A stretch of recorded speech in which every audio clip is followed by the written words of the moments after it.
Hello everybody, welcome to Magnet Brains Hindi medium channel. और मैं हूं अनीशा, आपकी अपनी इंग्लिश एजुकेटर। और आज मैं स्टार्ट करने वाली हूं क्लास 8 की जो यूपी बोर्ड की आपकी इंग्लिश बुक है, दैट इज़ रेनबो बुक। उसका हम स्टार्ट करेंगे चैप्टर नंबर 4। और आज चैप्टर 4 के मैं कवर करने वाली हूँ एक्सरसाइजेज, जो कि है चैप्टर हमारा अ विजिट टू कैम्ब्रिज। इससे पहले मैंने चैप्टर का एक्सप्लेनेशन एक सेपरेट वीडियो में और कॉम्प्रिहेंशन क्वेश्चन एंड आंसर्स एक सेपरेट वीडियो में रेडी करके आपको दे दिया है। और आज कवर करेंगे हम सारी बुक की आपकी exercises. So let's begin with our exercises. Word power के अंदर देखते हैं, choose the words from the box which can be substituted for the given sentence. अब आपके सामने एक बॉक्स है और यहाँ पर कुछ वर्ड्स दिए हैं और यहाँ नीचे कुछ दिए हैं सेंटेंस। अब आपको सेंटेंस पढ़ना है और उस सेंटेंस के साथ कौन सा वर्ड मैच होना है उस वर्ड को यहाँ से चूज करके आपको लिखना है। वर्ड्स देख लेते हैं। डेफ, डेफ का मतलब एक ऐसा इंसान जो कि बहरा है, जिसे सुनाई नहीं देता। इलिटरेट, एक ऐसा इंसान जो कि पढ़ा लिखा नहीं है। ब्लाइंड, एक ऐसा इंसान जो देख नहीं सकता। डम, एक ऐसा इंसान जो बोल नहीं सकता। लेम, एक ऐसा इंसान जो ना चल फिर सकता है, जो ना उसको उसमें चलने की ताकत नहीं है। ओके, अब सेंटेंसेस देखते हैं। वन हु कैन नॉट सी, एक ऐसा इंसान जो देख नहीं सकता। तो क्या वर्ड चूज करेंगे हम? ब्लाइंड, क्योंकि ब्लाइंड का मतलब होता है एक ऐसा व्यक्ति जो देख नहीं सकता। आंसर चेक करते हैं, blind correct answer. Next, one who can not here, एक ऐसा इंसान जो सुन नहीं सकता। जो सुन नहीं सकता उसे हम कहते हैं deaf. So the correct answer is deaf. One who can not speak, एक ऐसा इंसान जो स्पीक यानी बोल नहीं सकता। तो जो बोल नहीं सकता वो क्या होता है? डम। सो the correct answer is dumb. One who can not walk, एक ऐसा इंसान जो वॉक यानी चल नहीं सकता। जो चल नहीं सकता वो होता है lame. So the correct answer is lame. One who can not read और राइट, एक ऐसा इंसान जो ना पढ़ सकता है, जो ना लिख सकता है। सो जो ना पढ़ सकता है, जो ना लिख सकता है, यानी कि वो अनपढ़ इंसान है। और एक अनपढ़ इंसान को हम क्या कहते हैं? Illiterate. So the correct answer is illiterate. Okay, next exercise, look at the following words. अभी आपके सामने दो वर्ड्स दिए हैं। पहला है वॉक यानी चलना और दूसरा है स्टिक यानी लकड़ी। Can you create a meaningful phrase using both these words. अब इन दोनों शब्दों का इस्तेमाल करके आपको एक फ्रेज बनाना है। अब सबसे पहले समझते हैं कि फ्रेज क्या होता है। तो फ्रेज क्या होता है? Combination of noun and verb. Noun plus verb जब होता है तो इन दोनों का कॉम्बिनेशन क्या बनता है? फ्रेज बनता है। नाउन यानी कि संज्ञा और वर्ब यानी कि क्रिया, यानी जो कुछ भी आप कर रहे हो।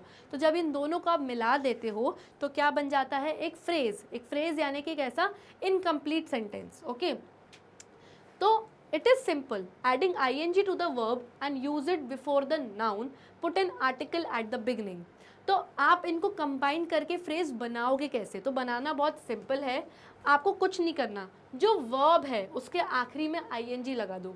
अब इन दोनों शब्दों में वर्ब क्या है? वर्ब है वॉक यानी काम, क्रिया क्या कर रहे हो आप? वॉक करने का। तो वॉक है आपका वर्ब, इसके लास्ट में आपको क्या लगा देना है? बस ing। उसके बाद क्या करना है? And use it before the noun, और इसको नाउन के पहले यूज करना है। नाउन क्या है? स्टिक, किसी व्यक्ति, वस्तु, स्थान या भाव को आप नाउन कहते हो या संज्ञा कहते हो। तो ये वस्तु है, वस्तु यानी कोई चीज़। स्टिक लकड़ी, तो ये हो गया आपका नाउन। अब इसको आपको नाउन के पहले यूज़ करना है, यानी ये शब्द को नाउन के पहले, नाउन ये रहा, इसके पहले आपको इस शब्द को यूज़ करना है। फिर क्या करना है? Put an article at the beginning, और बिल्कुल इनके बिगनिंग में, बिल्कुल शुरुआत में आपको एक आर्टिकल लगा देना है। अब आर्टिकल क्या होता है? अ, एन और द। ठीक है, अ तब लगता है जब कोई एक चीज़ की बात हो रही हो। एन तब लगता है जब वावल्स यानी AEIOU से कोई नाउन स्टार्ट हो रहा हो या वर्ब स्टार्ट हो रहा हो, उससे पहले एन लगता है। और द तब लगता है जब दुनिया में किसी एक चीज़ की बात हो रही है, यानी द मून, द सन, ये लोग दुनिया में सिर्फ, ये चीज़ें दुनिया में सिर्फ एक ही हैं। ओके, तो अब वॉक और स्टिक दिया था, इसको फ्रेज बनाना है तो कैसे बनेगा? A walking stick, correct answer है ये। स्टार्टिंग में लगा दिया अ, ये एक आर्टिकल है। और क्यों लगाया? क्योंकि स्टिक सिर्फ एक ही थी, इसीलिए आपने अ लगाया। वर्ब यानी क्रिया क्या थी? वॉक, उस पर आपने लास्ट में क्या लगा दिया? ing। और इस वर्ब को आपको नाउन के पहले यूज़ करना है। तो जो स्टिक नाउन था उसके पहले ही आपने यूज़ किया, तो बन गया अ वॉकिंग स्टिक। ईजी। इस तरीके से आपके नाउन एंड वर्ब को कंबाइन करके आपका फ्रेज बनता है। एक्सरसाइज देखते हैं।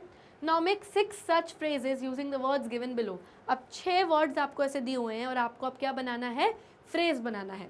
पहला वाला देखते हैं, रीड और सेशन। रीड यानी पढ़ना, ये एक वर्ब है, एक क्रिया है, और सेशन यानी कि जब कोई क्लास चल रही है, अगेन इट्स अ नाउन। तो एक ही क्लास के बारे में बात है तो ये बन जाएगा अ रीडिंग सेक्शन। क्यों? क्योंकि अ आर्टिकल है, शुरू में लगेगा, वर्ब रीड है जिसमें आईएनजी लगेगा, और सेशन नाउन है तो नाउन के पहले ही आपका वर्ब लगता है। आंसर चेक करते हैं, a reading session. Okay. Smile और face, again verb and noun है तो क्या होगा, a smiling face. Yes. Revolve and chair, जब चेयर रिवॉल्व करते हो यानी घुमाते हो, घुमाने वाली चेयर, तो आपका बन जाएगा फ्रेज अ रिवॉल्विंग चेयर। जब आप आईएनजी लगाते हो तो ये ई हटता भी है कुछ कुछ वर्ड्स में, तो आप डायरेक्टली वर्ड के आखिरी में आईएनजी मत लगा देना, क्योंकि स्माइलिंग में जब आखिरी में ई था तो ई हट के आईएनजी लगा, रिवॉल्व में आखिरी में ई था तो ई हट के आईएनजी लगा, डायरेक्टली आईएनजी नहीं लगता है। जब आईएनजी लगता है तो स्पेलिंग में थोड़े चेंजेस भी होते हैं, तो आपको उस चीज़ पर भी ध्यान देना है। वॉक एंड टूर, तो a walking tour. Okay. Dance and doll, a dancing doll, again a dancing doll. आखिरी में के होता है तो चेंज नहीं होता, लेकिन आखिरी में अगर ई है यहाँ पर तो फिर ई हट के आईएनजी लगता है, जैसे कि यहाँ पर। लास्ट में विन एंड चांस, तो अ विनिंग चांस। जब आप अ विनिंग चांस करते हो तो सिर्फ एन के बाद आईएनजी नहीं लगता, यहाँ पर एक और एन लगता है, डबल एन हो जाता है। तो इन वर्ड्स पे आपको ध्यान देना है, नहीं तो स्पेलिंग की आपकी मिस्टेक हो जाएगी। नेक्स्ट एक्सरसाइज देखते हैं। यूज नीदर और nor to join the pairs of sentences given below, one has been done for you. अब ये जो एक्सरसाइज है ये नीदर एंड नॉर के ऊपर है। नीदर का मतलब ना तो ये, और नॉर का मतलब ना तो ये, यानी दो चीज़ों के बारे में बात हो रही है और दोनों ही चीज़ों में आप कुछ भी चूज़ नहीं कर रहे हो, ना तो ये ना तो ये, कुछ भी नहीं, तो तब हम कहते हैं नीदर एंड नॉर। एग्जाम्पल दिया हुआ है यहाँ पर, सेंटेंस है, I don't eat candy, I don't eat cake. मैं ना तो केक खाता हूँ, ना तो कैंडी खाता हूँ, ना तो केक खाता हूँ। दो चीज़ें दी हुई हैं आपको, कैंडी एंड केक, दो ऑप्शंस दिए, और इन दोनों ऑप्शंस में आप कुछ भी चूज़ नहीं कर रहे, यानी मैं कैंडी भी नहीं खाता, मैं केक भी नहीं खाता। तो इसमें नीदर एंड नॉर कैसे यूज़ करोगे? तो आंसर है, I don't neither do I eat candy nor cake, यानी ना ही मैं खाता हूँ कैंडी ना ही केक। तो नीदर से ही शुरुआत होगी, neither do I eat candy, ना मैं कैंडी खाता हूँ ना ही केक। तो ये एक एग्जाम्पल है। अब सेकेंड एक्सरसाइज देखते हैं, एक्सरसाइज का वर्ड देखते हैं। I don't like John, I don't like Peter, ना ही मैं जॉन को पसंद करता हूँ ना ही मैं पीटर को पसंद करता हूँ। दो ऑप्शंस गिवन है, जॉन एंड पीटर, और दोनों में से आप कुछ भी चूज नहीं कर रहे हैं, तो neither do I like John nor Peter होना चाहिए answer.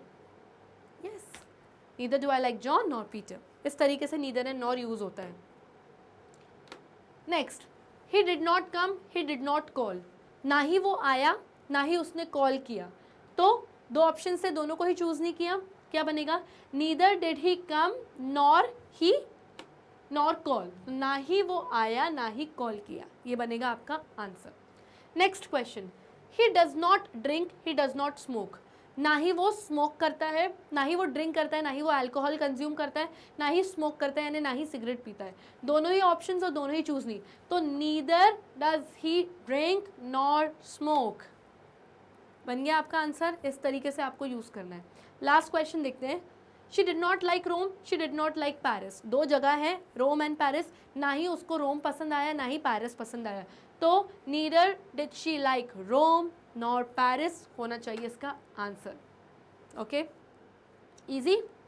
Next exercise, use all or both in the blanks, tell your partner why you chose one or the other. तो आप अब यहाँ पे दो कॉन्सेप्ट्स की बात हो रही है, एक है ऑल और दूसरा है बोथ।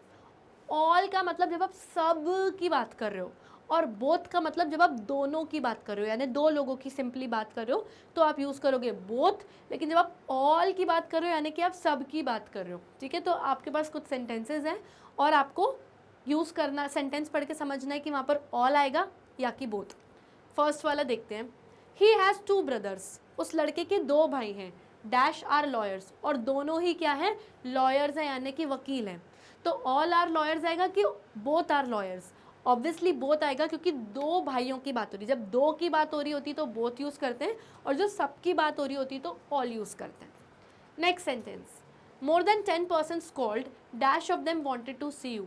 10 लोगों ने कॉल किया है, फ़ोन पर कॉल किया है, और सभी को आपको देखना है। All wanted to see you यानी कि सभी को आपसे मिलना है। 10 लोगों से ज़्यादा लोगों ने कॉल कर दिया और सभी को आपसे मिलना है, तो 2 लोगों की तो बात नहीं हो रही, 10 लोगों से ज़्यादा बहुत सारे लोगों की बात हो रही है, तो all of them wanted to see you. Next, they dash cheered the team. उन सब लोगों ने पूरी टीम को चेयर किया, यानी पूरी टीम को मोटिवेट किया, उनके लिए हौसला अफजाई की। अब टीम में तो 2 लोग नहीं होते ना, बहुत सारे लोग होते हैं, तो all cheered the team. Okay. Next, dash her parents are teachers. वो जो लड़की है उसके पेरेंट्स टीचर्स हैं। अब पेरेंट्स तो सिर्फ 2 ही होते हैं ना, एक मदर और एक फादर, और दोनों ही उसके पेरेंट्स क्या हैं, टीचर्स हैं, पढ़ाने के प्रोफेशन में हैं। तो पेरेंट्स तो बहुत सारे नहीं होते, सिर्फ 2 ही पेरेंट्स होते हैं, तो क्या यूज़ होगा, बोथ, क्योंकि जब 2 लोगों की बात होती है तो बोथ यूज़ करते हैं। Last sentence, how much have you got, give me dash of it. कितना है तुम्हारे पास, मुझे डैश दे दो, मुझे सारे दे दो, यानी जितने भी पैसे हैं तुम्हारे पास कितने हैं बताओ, जितने भी हैं मुझे सारे दे दो। 2 पैसे तो होंगे नहीं, पैसे तो बहुत सारे होते हैं, यस, तो give me all of it. Okay, next question देखते हैं, use of let's end let's.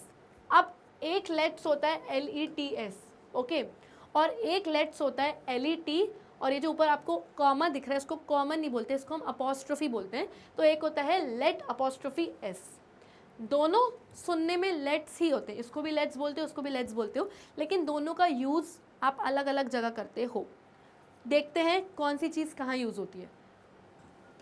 सबसे पहले लेट्स, फर्स्ट वाले लेट्स की बात करते हैं। Without an apostrophe is the singular form of the verb lets, meaning to allow a permit. यानी जब आप किसी को सेंटेंस में अलाउ कर रहे हो किसी चीज़ के लिए या परमिशन दे रहे हो, तब ये लेट्स यूज़ होता है, और ये बिना अपोस्ट्रोफी की होता है, यानी इसमें ये कॉमन नहीं होता। तो ये सिंगुलर फॉर्म के लिए लगता है, यानी सेंटेंस में जिसके बारे में बात हो रही है, जिस सब्जेक्ट के बारे में बात हो रही है, अगर वो सिंगुलर है यानी एक वचन है, तब क्या लगेगा, ये वाला लेट्स लगेगा। यानी जब सेंटेंस में एक वचन की बात हो रही है और किसी को परमिशन या किसी को जब आप अलाउ कर रहे हो किसी चीज़ के लिए, तब ये वाला लेट्स लगेगा, LETS, बिना अपोस्ट्रोफी वाला। एग्जाम्पल दिया है, she let's the dog out every morning. She let's the dog out every morning, यानी वो जो लड़की है वो अपने डॉग को हर सुबह परमिशन देती है बाहर जाने की और घूमने की। तो she let's the dog out, यानी लेट्स यानी शी एक ही है, डॉग भी एक ही है, एक वचन की बात हो रही है, और वो परमिशन दे रही है अपने डॉग को घर के बाहर जाने की, घूमने की, तो परमिशन दी, इसलिए यहाँ पे क्या आया, लेट्स। अब बात करते हैं LET अपोस्ट्रोफी S, ये वाले लेट्स की बात करते हैं। विथ एन अपोस्ट्रोफी, ये हमेशा अपोस्ट्रोफी के साथ आता है, यानी कि इसके साथ आता है। इज अ शॉर्ट फॉर्म या कॉन्ट्रैक्शन ऑफ लेट अस, यानी जब आप बोलो, जब आप लेट अस बोलते हो यानी हमें परमिशन दो, हमें यानी बहुवचन की जब बात होती है लेटस, तो जब आप लेटस बोलते हो तो उसका शॉर्ट फॉर्म आप ऐसे लिख देते हो, लेट्स। लेटस का शॉर्ट फॉर्म होता है लेट्स, ये। तो अगर आप लेटस पूरा लिख रहे हो या लेट अपोस्ट्रोफी S लिख रहे हो, तो एक ही बात है, दोनों में कुछ भी गलत नहीं है, दोनों में कुछ भी डिफरेंस नहीं है, दोनों सेम चीज़ है। अब ये अपोस्ट्रोफी के साथ आता है, या इसको आप बिना अपोस्ट्रोफी के लिखना चाहते हो तो लेटस पूरा लिखो ऐसे करके, तो भी सही है। ये हमेशा सिंगुलर यानी एक वचन के साथ आता था, लेकिन ये जो है हमेशा किसके साथ आएगा, प्लूरल के साथ, यानी कि बहुवचन के साथ आएगा। Lets which is use for suggestion और रिक्वेस्ट। अब ये जब आप किसी को कोई सजेशन दे रहे हो, कोई सुझाव दे रहे हो या रिक्वेस्ट कर रहे हो, यानी कि किसी से कोई मिन्नत मांग रहे हो, तब आप ये वाला लेटस यूज़ करोगे। Okay, it is similar to the meaning of we should. We should का जो मीनिंग होता है ना कि चलो हमको ये कर लेना चाहिए, उसी के मीनिंग से ये सिमिलर है, यानी मिलता जुलता है। ओके, एग्जाम्पल देखते हैं, लेट अस लर्न मोर, चलो और लर्न करते हैं और सीखते हैं। तो लेट अस, अस यानी हम सब, तो प्लूरल की बात हो रही है, यानी कि किसकी बात हो रही है, बहुवचन की। अब मैं इसको फुल फॉर्म में लिखा है मैंने, लेट अस लर्न मोर। अगर मैं इसको ऐसे लिखूं, लेट्स लर्न मोर, तो भी ये सही होता। तो आप ये लेट अपॉस्ट्रोफी एस लिखो या पूरा लेटर्स लिखो फुल फॉर्म में, दोनों ही सही हैं। यहाँ पर जब आप किसी को अलाउ कर रहे हो, परमिशन दे रहे हो, तब ये वाला लेट्स आता है, और ये जो लेटर्स है ये तब आता है जब आप किसी को सजेशन या रिक्वेस्ट कर रहे हो, यानी सुझाव दे रहे हो या फिर मिन्नत कर रहे हो किसी से। एक्सरसाइज देखते हैं। Now complete the following sentences using let's और लेटर्स। लेट्स और लेटर्स, इसका प्रोनाउंसिएशन क्या है? लेटर्स। ओके, सेंटेंस पढ़ना है और सेंटेंस पढ़ के आपको समझना है कि लेट्स आएगा कि लेटर्स आएगा। फर्स्ट वाला देखते हैं।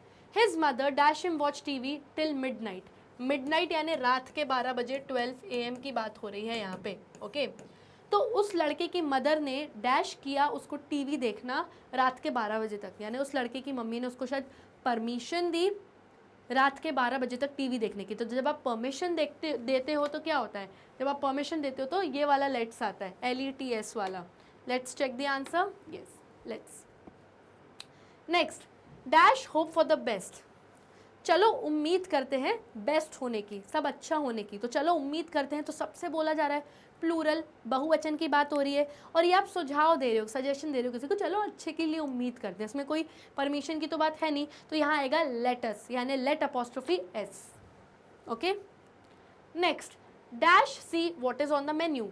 मेन्यू यानी जब आप होटल में जाते हो तो आपको मेन्यू कार्ड मिलता है। यस, तो चलो देखें मेन्यू कार्ड में क्या क्या है। तो ये आप किसी को सुझाव दे रहे हो, सजेशन दे रहे हो कि आओ देखें मेन्यू में क्या क्या है खाने के लिए। तो जब आप सजेशन देते हो तो लेट अपॉस्ट्रोफी एस आता है। Let's check the answer. Answer is right, let us. Next, the teacher dash the children play. जो टीचर थी उसने बच्चों को खेलने को दिया, यानी परमिशन दी बच्चों को खेलने की। तो जब आप परमिशन देते हो तो आता है let's. Okay, he dash his dog to go out. उसने शायद परमिशन दी अपने डॉग को बाहर जाने के लिए। तो उसने जब परमिशन दी तो क्या आएगा? Let's, LETS, let's. Okay, dash go fishing. चलो फिशिंग करने चलते हैं, मछली पकड़ने चलते हैं।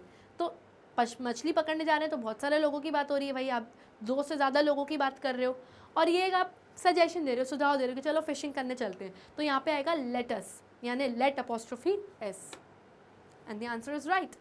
ओके, सो बहुत ईजी सा कॉन्सेप्ट है, बस थोड़ा सा दिमाग लगाना है आपको और ध्यान में रखनी है चीज़ें। And with this we come to the end of this session. I hope आपको सारी एक्सरसाइजेज अच्छे से समझ में आ गई होंगी। And do not forget to like, subscribe and share our YouTube channel. तब तक के लिए bye bye and take care.